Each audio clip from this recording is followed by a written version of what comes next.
ಲೋಕಸಭೆ ಚುನಾವಣೆ ಹತ್ತಿರ ಆಗ್ತಾ ಇರುವಂತಹ ಈ ಸಂದರ್ಭದಲ್ಲಿ ಬಿಜೆಪಿ ಟಿಕೆಟ್ ಸೀಕ್ರೆಟ್ನ ಬಗ್ಗೆ ಒಂದೊಂದೇ ಮಾಹಿತಿಗಳು ಸಿಗ್ತಾ ಇದೆ. ದೆಹಲಿಯಲ್ಲಿ ಕರ್ನಾಟಕ ಪಟ್ಟಿ ಫೈನಲ್ಗೆ ಬಿಜೆಪಿ ತಾಲೀಮು ನಡೆಸ್ತಾ ಇದೆ.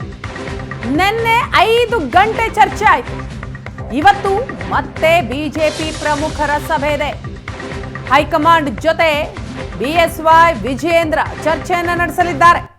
ದೆಹಲಿಯಲ್ಲಿ ಕರ್ನಾಟಕ ಪಟ್ಟಿ ಫೈನಲ್ಗೆ ಬಿಜೆಪಿ ತಾಲೀಮು. ನಿನ್ನೆ 5 ಗಂಟೆ ಚರ್ಚೆ, ಇಂದು ಮತ್ತೆ ಬಿಜೆಪಿ ಪ್ರಮುಖ ಸಭೆ. 8 ಲೋಕಸಭಾ ಕ್ಷೇತ್ರಗಳ ಬಗ್ಗೆ ಹೈಕಮಾಂಡ್ ಜೊತೆ ನಿನ್ನೆ ಚರ್ಚೆ ಆಗಿದೆ. ಇಂದು ಉಳಿದ ಕ್ಷೇತ್ರಗಳ ಚರ್ಚೆಯನ್ನ ಮಾಡಲಿದ್ದಾರೆ, ಚರ್ಚಿಸಿ ಅಂತಿಮಗೊಳಿಸಲಿದ್ದಾರೆ ಅಂತ ದೆಹಲಿಯಲ್ಲಿ ಮಾಜಿ ಸಿಎಂ ಬಿಎಸ್ ಯಡಿಯೂರಪ್ಪ ಹೇಳಿಕೆಯನ್ನ ಕೊಟ್ಟಿದ್ದಾರೆ. ಜೆಡಿಎಸ್ಗೆ 2 ರಿಂದ 3 ಕ್ಷೇತ್ರ ಬಿಟ್ಟು ಕೊಡಬಹುದು ಅಂತ ಬಿಎಸ್ವೈ ಹೇಳ್ತಾರೆ. ಹಾಲಿ ಸಂಸದರಿಗೆ ಟಿಕೆಟ್ ಕೈ ತಪ್ಪುವ ಬಗ್ಗೆ ಯಾವುದೇ ಮಾಹಿತಿ ಇಲ್ಲ. ಜೆಡಿಎಸ್ಗೆ ಸೀಟು ಬಿಟ್ಟು ಕೊಡುವ ಬಗ್ಗೆ ಚರ್ಚೆ ಆಗಿಲ್ಲ ಅಂತ ಹೇಳ್ತಾರೆ ಬಿಎಸ್ವೈ. ದೆಹಲಿಯಲ್ಲಿ ಕರ್ನಾಟಕ ಪಟ್ಟಿ ಫೈನಲ್ಗೆ ಕಸರತ್ತು ನಡೀತಾ ಇದೆ. ನಿನ್ನೆ ನಡೆದಂತಹ ಪ್ರಮುಖ ಸಭೆಯಲ್ಲಿ ಒಟ್ಟು 8 ಕ್ಷೇತ್ರಗಳ ಬಗ್ಗೆ 8 ಲೋಕಸಭಾ ಕ್ಷೇತ್ರಗಳ ಬಗ್ಗೆ ಹೈಕಮಾಂಡ್ ಜೊತೆ ಚರ್ಚೆಯನ್ನ ನಡೆಸಿದ್ದಾರೆ ಯಡಿಯೂರಪ್ಪ. ಇನ್ನುಳಿದಂತೆ ಇವತ್ತು ಕೂಡ ಚರ್ಚೆ ಮುಂದುವರೆಯಲಿದೆ. Discussed about all the 28 Lok Sabha constituencies. Yes, sir. Nothing has been finalized. Again, today also we are having a meeting. Today I think we will come to some decision today. ಇಲ್ಲ, ಇವತ್ತು ನಿನ್ನೆ ಕೆಲ ಕೇಂದ್ರ ಸಚಿವರುಗಳಿಗೆ ticket miss ಆಗುತ್ತೆ ಅನ್ನೋ ಚರ್ಚೆ ನಡೀತದೆ. ಆ ಥರ ಏನೂ ಇಲ್ಲ. ಆ ಥರ ಯಾವುದೇ ನನಗೆ ಗೊತ್ತಿರೋ ಪ್ರಕಾರ ಆ ಥರ ಯಾವುದು ಚರ್ಚೆ ಆಗಿಲ್ಲ. ನೋಡೋಣ. ಜೆಡಿಎಸ್ಗೆ ಟಿಕೆಟ್ ಬಿಟ್ಕೊಡೋ ವಿಚಾರವಾಗಿ ಏನಾದರೂ ಚರ್ಚೆ ಇನ್ನು ಯಾವ್ದು ಬಿಡ್ತೀವಿ ಅಂತ ಇನ್ನು ಫೈನಲೈಸ್ ಆಗಿಲ್ಲ. 2-3 ಕ್ಷೇತ್ರ ಬಿಡ್ತಾರೆ ಅಂತ ಕಾಣುತ್ತೆ. ಸಭೆ ನಡೆದಿತ್ತಲ್ಲ, ನಿನ್ನೆ 5 ಗಂಟೆಗಳ ಕಾಲ ಒತ್ತು ಸಭೆ ನಡೆದಿದ್ದು, ಮತ್ತೆ ಇವತ್ತು ಕಂಟಿನ್ಯೂ ಆಗುವಂತ ಸಭೆ, ಯಾಕಂದ್ರೆ 28 ಇನ್ನೂ ಚರ್ಚೆ ಆಗುತ್ತೆ ಇವತ್ತು. ಈ ಬಗ್ಗೆ ಮತ್ತಷ್ಟು ಮಾಹಿತಿಯನ್ನ ಕೊಡ್ತಾರೆ ನಮ್ಮ ದೆಹಲಿ ಪ್ರತಿನಿಧಿ ಮಂಜು. ಇದೀಗ ನಮ್ಮ ಜೊತೆ ಸಂಪರ್ಕದಲ್ಲಿದ್ದಾರೆ. ಮಂಜು, ಈಗಾಗಲೇ ಬಿಜೆಪಿಯ ಮೊದಲ ಪಟ್ಟಿ ರಿಲೀಸ್ ಆಗಿದೆ. 2ನೆಯ ಪಟ್ಟಿ ರಿಲೀಸ್ಗೆ ಕಸರತ್ ನಡೀತಾ ಇದೆ. ಅದರಲ್ಲಿ ಕರ್ನಾಟಕವು ಕೂಡ ಪ್ರಮುಖವಾದಂಥದ್ದು. ಸೊ 8 ಕ್ಷೇತ್ರಗಳ ಬಗ್ಗೆ ನಿನ್ನೆಯ ಮೀಟಿಂಗ್ನಲ್ಲಿ ಚರ್ಚೆ ಮಾಡಿದ್ದೀವಿ ಅಂತ ಯಡಿಯೂರಪ್ಪನವ್ರು ಹೇಳ್ತಾ ಇದ್ದಾರೆ. ಸೊ ಆ 8 ಕ್ಷೇತ್ರಗಳು ಯಾವುವು, ಯಾರ್ಯಾರ ಹೆಸರು ಕೇಳಿ ಬರ್ತಾ ಇದೆ, ಇನ್ನುಳಿದಂತೆ ಇವತ್ತು ಚರ್ಚೆ ಆಗುವಂತಹ ಕ್ಷೇತ್ರ, ಏನು ಅಪ್ಡೇಟ್ ಸಿಗ್ತಾ ಇದೆ? ವೀಣಾ, ಯಡಿಯೂರಪ್ಪನವರ ಮಾತಲ್ಲಿ ಹೇಳೋದಾದರೆ 28 ಕ್ಷೇತ್ರಗಳಿಗೆ ಚರ್ಚೆ ಆಗಿದೆ ಅನ್ನುವಂಥದ್ದು ಅವರು ಅಧಿಕೃತವಾಗಿ ಬೈಟು ಕೂಡ ಕೊಟ್ಟಿದ್ದಾರೆ, ಅಂದರೆ ಮಾಧ್ಯಮಗಳಿಗೆ ಹೇಳಿದ್ದಾರೆ. ಯಾಕೆಂದರೆ BJPಯಿಂದ ಅಂದರೆ JDSಗೆ ಬಿಟ್ಟು ಕೊಡುವ ಕ್ಷೇತ್ರಗಳಲ್ಲೂ ಕೂಡ ಅದರ ನಮ್ಮ BJPಯ ಸ್ಟ್ರೆಂತ್ ಏನು, ವೀಕ್ನೆಸ್ ಏನು, ನಾವು ಏನು ಮಾಡಬಹುದು ಅವರಿಗೆ ಸಹಾಯ ಮಾಡುವಂಥ ಸಂದರ್ಭದಲ್ಲಿ, ಅಥವಾ ನಮ್ಮ ಕ್ಯಾಂಡಿಡೇಟ್ ಯಾರಿರಬಹುದು, ಇವೆಲ್ಲವೂ ಕೂಡ ಚರ್ಚೆ ಆಗಿದೆ. ಕೋರ್ ಕಮಿಟಿಯಿಂದಲೂ ಕೂಡ ಆ 28 ಕ್ಷೇತ್ರಗಳಿಗೆ ಅಭ್ಯರ್ಥಿಗಳ ಹೆಸರನ್ನು ಉಲ್ಲೇಖಿಸಿ ಪಟ್ಟಿ ರವಾನೆ ಮಾಡಿರುವಂಥದ್ದು. ಹಾಗಾಗಿ ನಿನ್ನೆ ಸುಮಾರು ಹೆಚ್ಚು ಕಡಿಮೆ ಒಂದು 4 ರಿಂದ 5 ತಾಸುಗಳ ಕಾಲ BJP ಪ್ರಧಾನ ಕಚೇರಿಯಲ್ಲಿ ಚರ್ಚೆ ನಡೀತು. ಆದರೆ ಈ ಸಂದರ್ಭದಲ್ಲಿ ಒಂದಷ್ಟು ಪ್ರಶ್ನೆಗಳನ್ನು ಎತ್ತಿರುವಂಥದ್ದು, ಪ್ರಮುಖವಾಗಿ ರೆಬೆಲ್ ಕ್ಷೇತ್ರಗಳಲ್ಲಿ. ಯಾಕಂದರೆ ಹಲವಾರು ಕ್ಷೇತ್ರಗಳಲ್ಲಿ ರೆಬೆಲ್ ಇದ್ದಾರೆ, ಕಾರ್ಯಕರ್ತರು ರೆಬೆಲ್ ಇದ್ದಾರೆ, ಸಾರ್ವಜನಿಕರು ರೆಬೆಲ್ ಇದ್ದಾರೆ, ಮುಖಂಡರು ರೆಬೆಲ್ ಇದ್ದಾರೆ. ಹಾಗಾಗಿ ಇವ್ರಿಗೆ ಏನು ಮಾಡಬೇಕು ಅನ್ನುವಂಥದ್ದು ಚರ್ಚೆ ಕೂಡ ಆಗಿದೆ.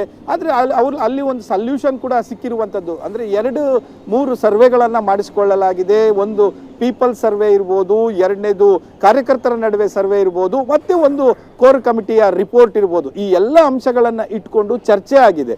ಆದರೆ ಒಂದಷ್ಟು ಅಲ್ಲಿಂದ ಕೋರ್ ಕಮಿಟಿಯಿಂದ ಕಳಿಸುವಂಥ ಸಂದರ್ಭದಲ್ಲಿ 3-4 ಈ ರೀತಿಯ ಹೆಸರುಗಳನ್ನು ಕಳಿಸಿರುವಂಥದ್ದು. ಹಾಗಾಗಿ ಅದು 2 ಆಗಬೇಕು, 2 ಒಂದಾಗಬೇಕು ಅನ್ನೋವಂಥ ನಿಟ್ಟಿನಲ್ಲಿ ನಿನ್ನೆ ಚರ್ಚೆ ನಡೀತು. ಆದರೆ ಇವತ್ತು ಕೂಡ ಕೆಲವು ಕ್ಷೇತ್ರಗಳ ಬಗ್ಗೆ ಅಸಮಾಧಾನ ಇರುವಂಥ ಕ್ಷೇತ್ರಗಳು, ಬೀದರ್ ಇರ್ಬೋದು, ಚಿಕ್ಕಮಗಳೂರು ಇರ್ಬೋದು, ಈ ರೀತಿಯ ದಾವಣಗೆರೆ ಇರ್ಬೋದು, ಈ ರೀತಿಯ ಕ್ಷೇತ್ರಗಳ ಬಗ್ಗೆ ಇನ್ನೊಂದು ಸುತ್ತಿನ ಮಾತುಕತೆ ಇವತ್ತು ಮಾಡಿ ಒಂದು ಅಂತಿಮಗೊಳಿಸಿ ಅನ್ನುವಂಥದ್ದನ್ನ ಹೇಳಿರುವಂಥದ್ದು ಹೈಕಮಾಂಡ್ನ ಹಿರಿಯ ನಾಯಕರು. ಹಾಗಾಗಿ ಇವತ್ತು ಅದಕ್ಕೋಸ್ಕರನೇ ಯಡಿಯೂರಪ್ಪನವರು ಕೂಡ ಇಲ್ಲೇ ಉಳ್ಕೊಂಡಿದ್ದಾರೆ. ಇವತ್ತು ಫುಲ್ ಫೈನಲೈಸ್ ಆಗಿ ಇದನ್ನ ಪುನಃ ಅಂದರೆ ನಾಳೆ ನಡೆಯುವಂಥ CEC ಮುಂದೆ ಇಡ್ತಾರೆ. ಈಗಷ್ಟೇ ಮಾತನಾಡ್ತಾ ಅವ್ರು ಹೇಳ್ತಾ ಇದ್ರು, ಇವತ್ತು ಬಹುತೇಕ ಚರ್ಚೆ ಮುಗಿಯುತ್ತೆ, ಅದಕ್ಕೆ ಸೀಲ್ ಅಂದರೆ ಒಂದು ಸೀಲನ್ನು ಹಾಕ್ತೇವೆ 25 ಕ್ಷೇತ್ರಗಳಿಗೆ ಅನ್ನುವಂಥದ್ದು. ಯಾಕಂದರೆ 3 ಕ್ಷೇತ್ರ ಅವರಿಗೆ ಬಿಟ್ಟು ಕೊಡುವಂಥ ಸಾಧ್ಯತೆ ಇದೆ ಅನ್ನುವಂಥದ್ದು ಅವರು ಖುದ್ದಾಗಿ ಮಾಧ್ಯಮಗಳಿಗೆ ಹೇಳಿರುವಂಥದ್ದು. ಆದರೆ ಯಾವುವು ಅನ್ನುವಂಥದ್ದನ್ನ ಹೈಕಮಾಂಡ್ ಪ್ರಕಟಿಸುತ್ತೆ, ನಾವು ಹೇಳೋದಿಲ್ಲ ಅನ್ನುವಂಥದ್ದನ್ನ ಅವರು ಈಗಷ್ಟೇ ಮಾಧ್ಯಮಗಳಿಗೆ ಹೇಳ್ತಾ ಇದ್ರು. ವೀಣಾ. ಎಸ್ ಮಂಜು, ಮತ್ತೊಂದು ಪ್ರಮುಖವಾದಂತಹ ವಿಚಾರ ಅಂತಂದ್ರೆ, ಕಳೆದ ಬಾರಿ ವಿಧಾನಸಭೆ ಚುನಾವಣೆಯ ಸಂದರ್ಭದಲ್ಲಿ ನಾವು ಗಮನಿಸಿದ್ವಿ, ಹೊಸ ಎಕ್ಸ್ಪೆರಿಮೆಂಟ್ಗಳಿಗೆ ಹೆಚ್ಚಿನ ಮನ್ನಣೆಯನ್ನ ಕೊಡಲಾಗಿತ್ತು. ಆದರೆ ಈ ಬಾರಿ ಆ ರೀತಿ ಹೊಸ ಪ್ರಯೋಗಕ್ಕೆ ಹೆಚ್ಚಿನ ಆಸ್ಪದ ಕೊಡಬಾರದು, ಜೊತೆಗೆ ಸರ್ವೆಗಳು, ಸಮೀಕ್ಷೆಗಳು ಏನು ಹೇಳ್ತಾವೋ ಅದಕ್ಕೂ ಕೂಡ ಹೆಚ್ಚಿನ ಪ್ರಾಮುಖ್ಯತೆಯನ್ನ ಕೊಡಬಾರದು, ಜೊತೆಗೆ ಸ್ಥಳೀಯ ನಾಯಕರ ಅಭಿಪ್ರಾಯ ಏನಿದೆ ಅದನ್ನು ಕೂಡ ಪರಿಗಣನೆಗೆ ತೆಗೆದುಕೊಳ್ಳಬೇಕು ಅನ್ನೋದು ಯಡಿಯೂರಪ್ಪನವರ ಪ್ರಮುಖ ವಿಚಾರ. ಅದನ್ನ ಹೈಕಮಾಂಡ್ಗೆ ತಲುಪಿಸುವಂತಹ ಕೆಲಸ ಕೂಡ ಯಡಿಯೂರಪ್ಪನವರು ಮಾಡಿದ್ದಾರೆ. ಸೊ ಇದಕ್ಕೆ ಯಾವ ರೀತಿಯಾದಂತಹ ರೆಸ್ಪಾನ್ಸ್ ಸಿಕ್ಕಿದೆ ಹೈಕಮಾಂಡ್ ಮಟ್ಟದಲ್ಲಿ? ನಿನ್ನೆ ಅಂದರೆ ಚರ್ಚೆ ಶುರುವಾಗುವಂಥ ಸಂದರ್ಭದಲ್ಲೇ 3 ರಿಪೋರ್ಟ್ಗಳನ್ನು ಇಟ್ಕೊಂಡು ಪ್ರತಿಯೊಬ್ಬರು ಇಲ್ಲಿಂದ ಕರ್ನಾಟಕದಿಂದ ಬಂದಂಥ ನಾಯಕರಿರ್ಬೋದು, ಹೈಕಮಾಂಡ್ ನಾಯಕರಿರ್ಬೋದು, ಅಮಿತ್ ಶಾ, ನಡ್ಡಾ, BL ಸಂತೋಷ್ ಮತ್ತು ಅಗರ್ವಾಲ್ ಇವರೆಲ್ಲರೂ ಕೂತು ಚರ್ಚೆ ಮಾಡುವಂಥ ಸಂದರ್ಭದಲ್ಲಿ 3 ರಿಪೋರ್ಟ್ಗಳನ್ನು ಇಟ್ಕೊಂಡು ಕೂತಿರುವಂಥದ್ದು. ಒಂದು ಪೀಪಲ್ ಸರ್ವೆ, ಅಂದರೆ ಪಬ್ಲಿಕ್ ಆಯಾ ಕಾನ್ಸ್ಟಿಟ್ಯೂನ್ಸಿಯಲ್ಲಿ ಮತದಾರರ ಮೂಡ್ ಹೇಗಿದೆ, ಆ ವ್ಯಕ್ತಿಯ ಬಗ್ಗೆ 1, 2, 3 ಅಂತ ಹೆಸರುಗಳನ್ನು ಬಿಟ್ಟು ಚರ್ಚೆ ಮಾಡಿರುವಂಥದ್ದು. ಎರಡನೇದು ಕಾರ್ಯಕರ್ತರ ನಡುವೆ ಹೇಗಿದೆ ಅನ್ನುವಂಥದ್ದು ಚರ್ಚೆ ಆಗಿದೆ. ಇದು ಬಹಳ ಮುಖ್ಯವಾಗಿರುವಂಥದ್ದು. ಹಾಗಾಗಿ ಕಾರ್ಯಕರ್ತರು ಯಾವ ಥರ ಮಾಹಿತಿಗಳು ರವಾನಿಸಿರ್ತಾರೋ ಅದು ಅವರಿಗೆ ಪ್ಲಸ್ ಮಾರ್ಕ್ ಆಗ್ತಾ ಹೋಗುತ್ತೆ ಅನ್ನುವಂಥ ನಿಟ್ಟಿನಲ್ಲಿ ಮಾಡಿರುವಂಥದ್ದು.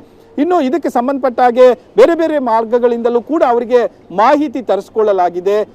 ಆ ಮಾಹಿತಿಯನ್ನು ಇಟ್ಕೊಂಡು ನಿನ್ನೆ ಚರ್ಚೆ ಶುರು ಮಾಡಿದರು. ಸೊ ಆದರೆ ಸಾರ್ವಜನಿಕವಾಗಿ ಒಂದು 3-4 ಕ್ಷೇತ್ರಗಳಲ್ಲಿ ಈಗ ಖುದ್ದು ನಿಮಗೆ ಕಾರ್ಯಕರ್ತರು ಬೀದರ್ ತೆಗೆದುಕೊಳ್ಳಿ, ಖುದ್ದು ಕಾರ್ಯಕರ್ತರು ಪತ್ರ ಬರೆದಿದ್ದಾರೆ, ನೀವು ಇಂಥವ್ರು ಬೇಡ ಅಂತ.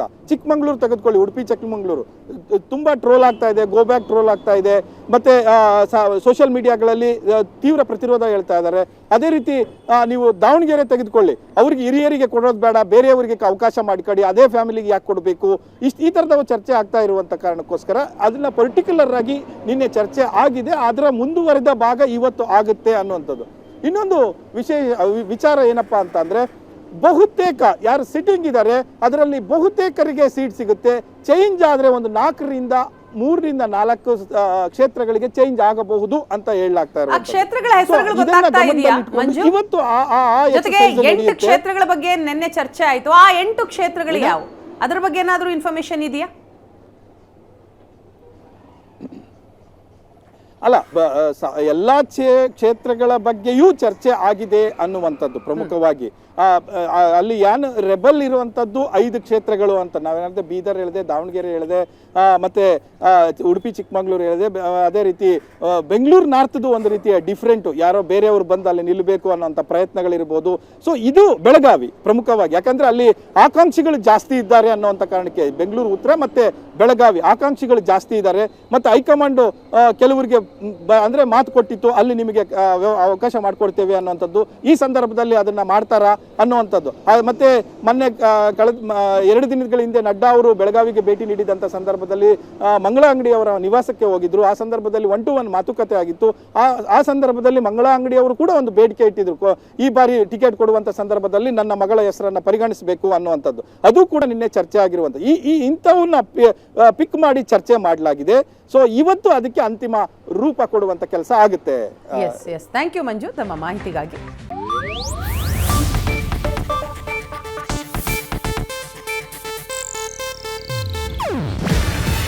ಇದು ಏಷ್ಯಾನೆಟ್ ನ್ಯೂಸ್ ನೆಟ್ವರ್ಕ್ ಪ್ರಸ್ತುತಿ. ನೀವು ನೋಡ್ತಿದ್ದೀರಾ ಏಷ್ಯಾನೆಟ್ ಸುವರ್ಣ ನ್ಯೂಸ್.